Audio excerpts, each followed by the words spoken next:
welcome back to Our Life Beginnings and Always, episode 4.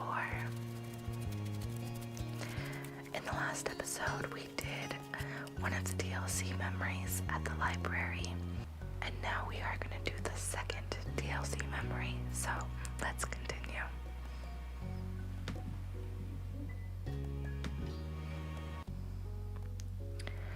The second DLC is How Fitting a Ghost Memory. I just shot a creepy story ASMR video before this, so let's dive into the paranormal memory. The night was incredibly still. You really couldn't ignore how silent it was. It was almost eerie. You could even hear Lizzie snoring in the next room over. It was hard to believe how much of a blur today was. Summer did slip right past you. You flicked through the moments like pages in a scrapbook as you laid in bed. The ones that stuck out all seemed to include your new neighbor, Cove. It was funny how he had become such a big part of your life in such a short span of time. You thought a lot about what adventures you could have tomorrow until sleep started to catch up to you. Then you heard something scrape against the window. It wasn't that uncommon for the wind to push a tree branch against the glass. Summer breezes were the worst sometimes, but the more you tried to ignore it, the louder it seemed like it became. It was like something was trying to get your attention. You lifted your head off the pillow to get a better look. Nothing was there. Nothing you could see, at least. You just went back to bed. It was only your imagination. You had to investigate the mysterious sound. It's too creepy to ignore. Okay, so we have to investigate, obviously. My character may be shy and a bookworm, but she is no coward. You practically jumped out of bed and crept down the stairs to go outside. Your moms were still awake. They stayed up so late, it seemed. Luckily, they were watching TV and didn't hear the soft click of the front door opening as you slipped past. You looked around the neighborhood for a few seconds, checking over each individual house. Okay, so our character's only, I think, 8 years old, and she's sneaking out already. It looked normal, but it didn't feel that way. You knew you weren't supposed to be out here right now. It was exhilarating. It made you regret your decision. It scared you. Oh yeah, so something I didn't explain about this game is you'll notice every option has a different color. Blue, yellow, green, and there's a reason for that. I think it, like, if you choose blue, it's like a calming, or not a calming, maybe it's like a energetic option. If you choose yellow, then it's more of a neutral option. If you choose green, then it's more of a timid, I guess. I'm gonna say it was exhilarating. Your chest was light and you couldn't keep the grin from your face. No one had permitted you to go out. In fact, no one even knew you were out, and yet here you were. You wondered what else you could do. What other rules were so ingrained that you had never even considered that they could be broken. Paige. You twitched at the sudden call, immediately calming down upon seeing Cove walking up to you. It was strange, and yet also completely normal to have him appear like this right now. What are you doing? I saw you standing around in the middle of the street from my window. Also, it wasn't him at the window. You weren't sleeping either. Why not? Cove turned up his lips to smile, almost as if he were amused by the question. Because. Did you hear that weird noise? You should be in bed. Because what? glad you're here. Okay, decisions. Let's see. I'm not gonna say you should be in bed. This one, did you hear a weird noise? Because what? Or I'm just gonna say I'm glad you're here. See, yeah, I'm glad you're here. Whatever the reason is, at least you were no longer alone in the dark. Cove fumbled for an answer at your sudden admission. How cute. He has a crush too. You are. Yeah. I heard a strange noise. You too. That's why I was up. Cove hesitated for a moment, looking down the street, before his aquamarine eyes fell on you again. Did it scare you?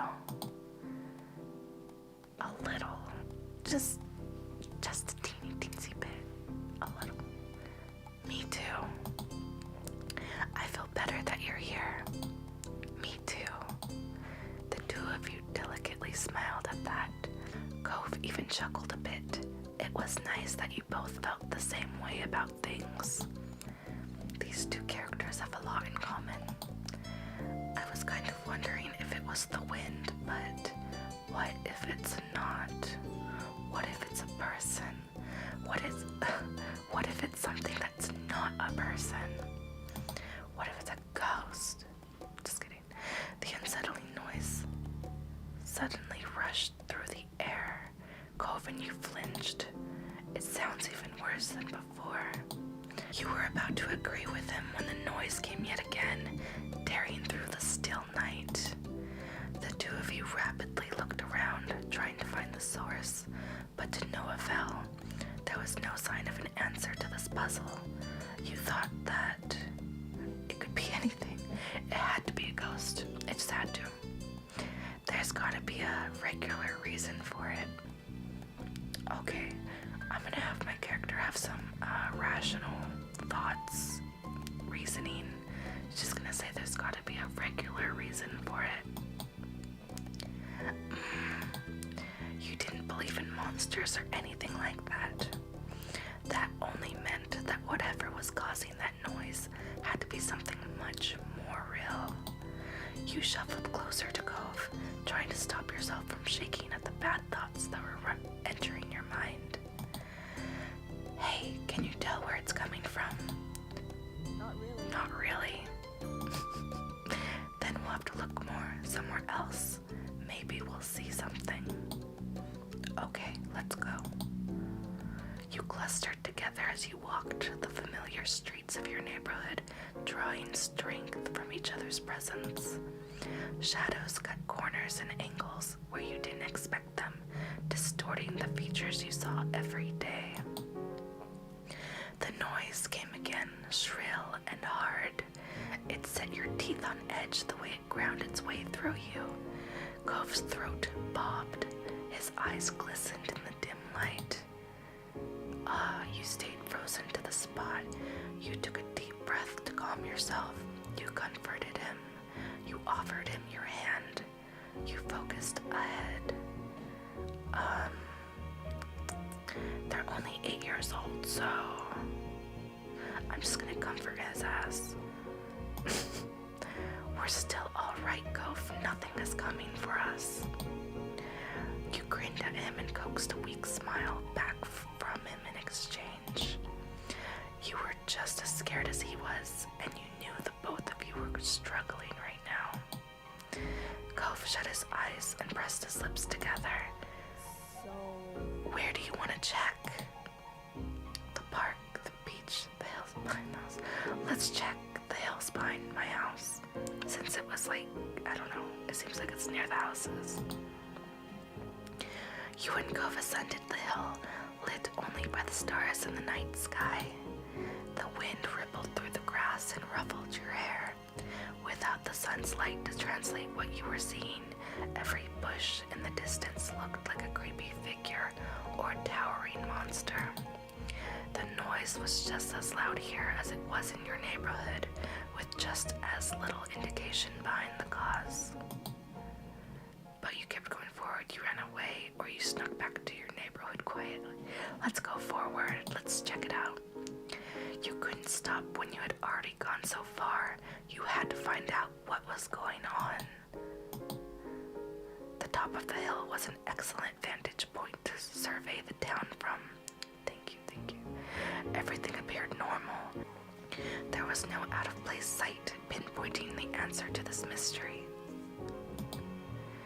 Without visible markers to guide your way, you supposed it was up to you and Cove to deduce the source of the sound. The hill had many great hiding places, and you intended to check them all. You upturned rocks, peered up trees, and rummaged in the thick grass for anything that might bring some closure on all of this. You stuck close to Cove as you hunted for the source of the noise. When the shrieking noise shook the air, seeing him beside you calmed your racing heart. Seeking to ease your nerves and put aside thoughts of what might be out on this dark, spooky night, you decided to strike up a conversation. Your search for a topic was more fruitful than your search for the noise. Your eyes fell on Cove's cast, and you were instantly inspired. Have you broken any other bones? No. Oh. It turned out that wasn't much of an engaging topic for him after all. I broke my leg once. My arm was broken before too. I've never broken any bone. I sprained my ankle before. I'm gonna say I've never broken a bone. Lucky. That put an end to your injury discussion, but Cove's calmer mood elevated the bleak atmosphere like you hoped it would. Oh, alleviated, my bad. Cove cast his eyes out to the darkness, feeling bolder. Does this make you feel strange? We were people who heard weird noises at night and are out looking for what it is. It's like we're at the start of a book or movie and we're the main characters. Yeah. It's a horror story. It's an action story. It's a fantasy story. It's a documentary. That one's so boring. I'm gonna do the third one. It's a fantasy story. The world they found outside looked like their own, but it wasn't. They had stepped into another dimension without even knowing it. Really? Yep, it's a dimension where everyone has been cursed to sleep until the monster making the noise is defeated. How are we going to defeat the monster? We'll find magical swords that can defeat the dreaded beast with one blow. Okay. Well, whatever the noise was, you were confident that you had established that it was not coming from the hill. Once you were satisfied nothing out of the ordinary was to be found on the hill, you had to consider your next step. You figured you'd check the park too. You figured you'd check the beach too. Let's go check the beach. That sounds fun. The beach stretched out in front of you, nothing in sight along its sands, no matter which way you turned. The part of you had imagined the noise as some creature of the deep washed up on the shore and calling for aid. That theory had to be taken off the list for now. Still, you spent enough time on the shore to know that the real finds often required a sharp eye and careful attention. The sound was no more than a whimper now. Emboldened, you kept your head high and walked along the sand.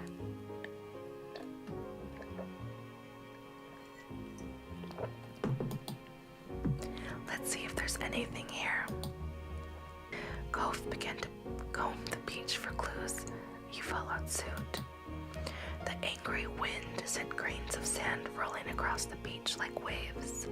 You stayed clear of the water, which was rough and choppy tonight, and scoured the area for hints as to what might be happening. You saw something glint in the sand, full of promise, but when you were eagerly uncovering it, you found that it was just foil from a chip packet. You stowed it away with a sigh. Good for her, she didn't throw it back out into the sand. Did you find something? No. Cove shrugged and gave you a sympathetic smile. That's how it goes sometimes. You You like hunting for treasures on the beach too, right? Yeah. Yeah. Have you ever found anything mysterious or weird? You were expecting him to mull the question over for a bit, but Cove answered immediately. Teeth. Oh, that's interesting. Like a shark's tooth. You'd seen those for sale in shops, though you'd never been lucky enough to stumble across one at the beach. No, not that. People teeth. Oh my god, there's been a murder. No. Yeah, you know how grown-ups sometimes don't have their own teeth any longer, and they get fake ones so they can still eat. You nodded, listening in fascinated horror. I found some, the top half. How'd you know it was the top half? It had the pink top of the mouth bit, like this. Oh, so he found, like, dentures. He opened wide and pointed at the roof of his mouth. You let out a squeal. What did you do with them? Mom took them from me. I don't know what happened to it after that. That was too bad. Think of the prank opportunities. The right thing to do. Gross. Way stranger stuff than the stuff I've seen. Still not as strange as things I've found. I'm gonna go with way stranger than the stuff I've seen. The weirdest thing I remember was a key ring with Lizzie's name on it, but it wasn't actually hers. The coincidence was made much less special by the fact that it actually said Liz, a moniker your sister had never taken. Neat. Cove was still tickled by your discovery, even if you thought it wasn't as exciting as his. As you contemplated your options, it occurred to you that you hadn't heard the noise for a while. You looked askance at Cove to see if he had noticed he was still busy poking in the sand. You squeaked out a small sound. Eek! Cove brushed the sand from his hands and stood up. What is it, Paige? The noise. Cove furrowed his brow, listening for the wailing and scratching that had lured you from your beds. You watched as I am tongue-tied. You watched as realization blossomed over his face. It's gone. You both stood awkwardly in the now silent night. Without the mysterious call to lead you, there wasn't any reason to stay out here any longer. Damn, I wonder what it was. The night was still as you walked home, with none of the usual background noises or the eerie whistle from before. You could hear every step you and Cove made like a cough in a movie theater. The two of you came to a halt outside your front door. Never before had it looked so ominous. You wrung your hands nervously. Would your absence have been noticed? You sneak out a lot. This is the first time. Not really. Lots. You were lying. Lots. You were telling the truth. Well, I don't know what to say. I don't want it to be our first time. But I also don't want her sneaking out all the time. So, and I don't want her to lie, so I guess not really. Thought so. How did you know? I hadn't seen you out of my window this late before. That was fair. Though, it could have been possible you were just so good at sneaking that this was the first time he had caught you. Are you worried about getting caught? No.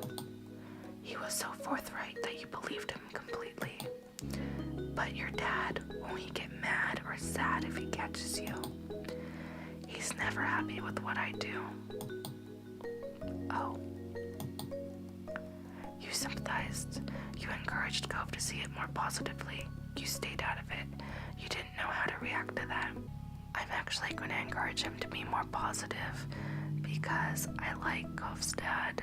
So, encourage. Your dad's just worried about you.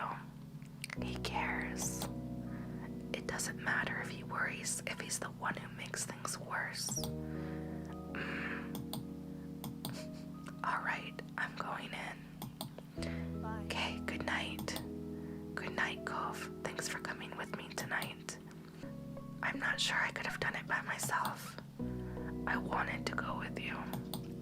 Hearing that caused your face to heat up. You turned the doorknob as slowly as a clock's minute hand, holding your breath for the telltale click of the lock, then nudged it open. When all that happened was the door opening, rather than the blaring alarms that you'd feared, you melted with relief. Back inside your house, you were surprised to find your moms still watching TV. Weirder still, it looked like they were on the same show as they were watching before you left, yet you were positive you'd been out investigating for hours. Perhaps you could use their distraction to your advantage. If you could just get up the stairs, you would be safe from suspicion. But how could you get there? Try to sneak past. You decided to walk in your own house nonchalantly. I love that middle one. You couldn't. You had to give up and come clean. Okay, so... this is such a tough one, because I like the moms too. I'm just gonna be nonchalant and just walk in. Sometimes the best thing you could do was to hide it in plain sight. You strode across the room in the direction of the staircase. Paige. Your moms knew you were up, but they had no idea why. I'm sorry. That's funny. Okay. They abandoned the couch and their show to hurry over. They were still in a state of surprise. You weren't in trouble yet. Maybe I should have chose something else. Oh no. Are you okay? What are you doing down here, sweetie? Did you have a bad dream? Yes, I did. You told the truth. You lied. I'm just not gonna answer. Their surprise gave way to concern, and the two shared a look. Sweetie. Honey, Mom took you by the hand and led you up the stairs. Woof, your hand is cold. Why didn't you come over to us? I was supposed to be in bed. Paige, you won't ever be in trouble for coming to us when you're frightened. We'd much rather you came to us than try to solve things all by yourself. Her phrasing made you feel bad. The nervousness ate at you as you were tucked into bed. Your moms assumed that your flushing and insistence on delving under the covers was part of your fear, and spoke to you softly until you calmed down enough to peep out from underneath your sheets. Once your moms had left, you turned over the night's adventure in your mind. It was still hard to believe that you'd really done it. It was harder still to believe that you'd gotten away with it. Woo-woo. Even now, you half expected to be caught somehow.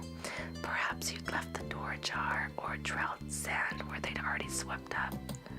You hoped that Cove had gotten home okay, though he hadn't been worried. Being told off was never fun. Wriggling down deeper underneath the sheets, your thoughts turned to the unsolved mystery. You and Cove had only just begun to scratch the surface of it. Maybe you'd solve it and maybe you wouldn't, but knowing that you had shared it with him made you feel like you were being tickled from the inside. You hugged a pillow to your chest, tossing and turning as you replayed the night's events in your mind, daydreaming about different ways they could have gone. Any fear or danger that might have been there was entirely overshadowed by thinking on how close you had been with Cove the entire trip. I wonder what would have happened had I decided to go to the park. If we would have found what the noise was. Your daydreams ushered you into sleep with a smile on your face. Sleep, sleep, sleep, sleep, sleep. The next morning proceeded mostly like usual, though your moms seemed to be giving extra consideration since finding you last night. You later learned Gove didn't end up in trouble for the nightly escapade either. It was unclear whether that was because his dad chose not to punish him, or if Gove got away with it. It was amazing to you that it all worked out for you both. As for the sounds that started this all, the adults around were convinced it was nothing more than the wind. For your imaginative mind, that wasn't nearly enough. How could they accept something so simple so easily? Maybe it'd make more sense when you were grown up too.